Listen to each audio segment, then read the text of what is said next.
I always say how mental health is so important for all of our relationships. It's so important for how we treat people, how we talk to people, right? And so when you're not mentally healthy, you could be nagging and not even realize it, right? You could be nagging. You genuinely trying to get a point across. You genuinely trying to help someone, but doing more damage than good when we begin to nag, trying to get our point across, right? So, in order to be to have healthy relationships, in order to have healthy communication, right, you have to first be mentally healthy. First, man, when I tell you like how many times when I want to talk to someone about an issue I may have with them, most times I like to think before before saying what I'm gonna say. I like to pray before I talk to that person because I want to make sure I'm in the right mindset, in the right headspace. It's just always a bad thing if we're angry and then we immediately want to get words of our chest. Give a person a piece of our minds and whatnot, and it's just not healthy, right? So being mentally healthy is so very important when it comes to that. It's so very vital to be able to hone into what you're going to say, take a moment, breathe, relax, process the conversation, process what was said, process what was done. And then, if you believe in God, if you have a prayer life, you talk to the Lord on a regular, talk to God about it first, and then go to that person in love to talk about them. But nagging can definitely damage relationships, man. Like every single time, nagging, nagging, nagging, nagging. If it ain't one thing, it's another type of deal. And so, Proverbs 27, Proverbs 27 and 15 says, "A quarrelsome wife is as annoying as constant dripping on a rainy day," right? Stopping her complaints is like trying to stop the wind or trying to hold something with greased hands, which sounds impossible, right? And so, basically, quarrelsome nagging, a steady stream of unwanted advice, although we're trying to help the person, right? It could be a form of torture. You don't even know it. We don't even know that we're torturing that person the more we nag about a situation, the more we nag about taking the trash out, the more we nag about do your job and do what I told you to do and don't ask me no questions and just nagging, nagging, nagging. Always finding something, always finding something to complain about, right? People nag because they think they're not getting through. You want to know why people nag? People nag because I don't think I'm getting through to you. I don't think you're hearing what I'm saying, right? I don't think you're listening to what I'm telling you. So I'm going to continue to nag, nag, nag, nag. And we think, as human beings, we think that's the right thing to do, to just nag about it, keep drilling it, drill, drill, drill, like a drill sergeant, right?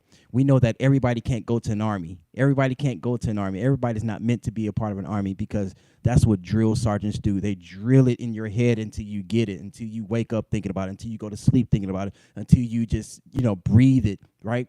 And so when it comes to relationships, that's not the approach we want to take.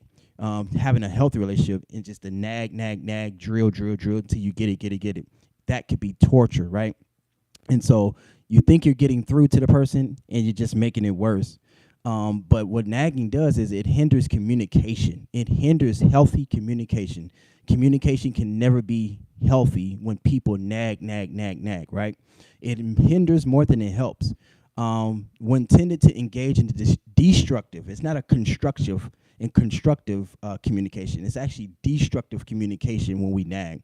And when we do this type of things and we build these habits, we should stop and examine our motives. We need to ask ourselves, why do I want this person to get what I'm saying so bad? Why am I going to the extreme? Why am I cussing them out? Why am I calling them all kind of names? You stupid, da da da da. You dumb, you this, you that. Are you listening to what I'm telling you? Are you slow or something?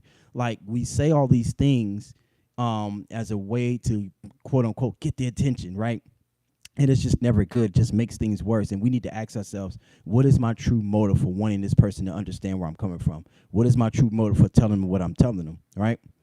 Are we more concerned about ourselves? Let's ask that question. We can ask that question. Are we getting in our own way, being right, trying to be right, than about the person that we are pretending to help, right? I just want to be right. I just want to be right. I just want to be right. We want to be right so bad that we will tear somebody else down trying to be right. And that's never right. That's never good. We're trying to help them, but if we are truly concerned about other people, we would think of a more effective and efficient way, a more peaceful way to get through to people, right? So when we really want to help somebody, you'll go through extremes to help them. Look, normally I would have went off on you, but you know what? Because I want to help you, I took a minute to myself. I breathed for a minute. I processed the conversation. I processed what you did to me, and then after that, I want to come to you, with a humble tone, not tripping, because a fire can't put out a fire. Only water can put out a fire. But if if you fight fire with fire, as old seasoned folks used to say, it's just both gonna get burned, and it's gonna be no good into it. So what we should do is surprise people with words of patience and love, and then see what happens after that. So I would just want to say that I want to get on here, man, and say, talk about the nagging.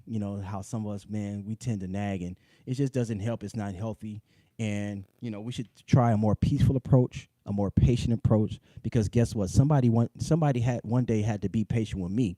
Like, I can't be like I know everything, I got it all together. Somebody one day was patient with me when I didn't know something. When I wanted to learn how to play the keyboard, when I wanted to learn how to play the drums, when I wanted to learn how to drive a school bus and do certain things. Those trainers, they had patience with me. I didn't catch it like that. So if we take that approach and put ourselves in other people's shoes when we want to teach them a lesson or help them learn something, we wouldn't nag about it. We would just take it as an enlightenment opportunity to enlighten them, to encourage them, say, man, you got this. All right.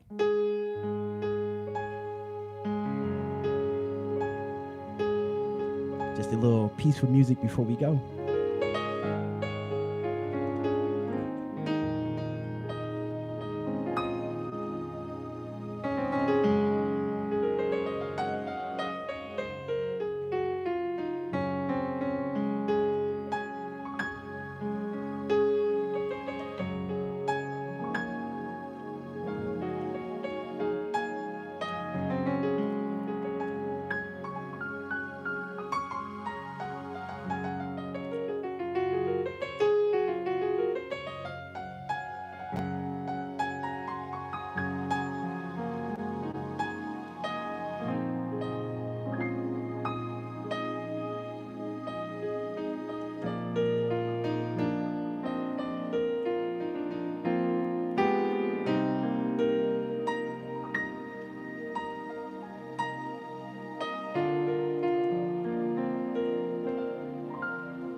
Hey, man, I love y'all, man.